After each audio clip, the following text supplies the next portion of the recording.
I don't think people realize how difficult a snap can be to fasten.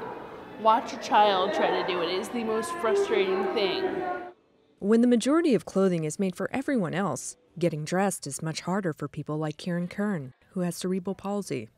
An exhibit at the New School in New York offered some potential solutions. Working with elderly patients at a local rehabilitation center and the nonprofit Open Style Lab, design students came up with pants like these for those with arthritis or lower limb paralysis. So if you're sitting down, these two conductive patches will stick together, which means your sensor in your circuit is able to close and you're sending a signal. Sensors embedded in the fabric can then transmit data about a patient's mobility, allowing them to keep a record of their progress. Grad student Balaram Galan showed off magnetic closures made especially for a client, Robert, an elderly man with limited dexterity.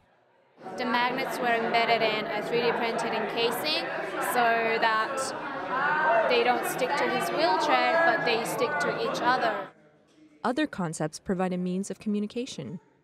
Using conductive yarn as a stripe on a cuff, and the idea was that when you touch your two cuffs together, you would get some kind of feedback, different sort of colors or different intensities of light, so that it can kind of help him to express his emotions better.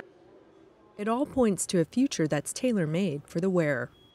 Let's say there's a 3D printer in a shop. Maybe they could measure the strength in your hand and create that snap they have the blueprint for, and you have a garment that you didn't have to adapt yourself.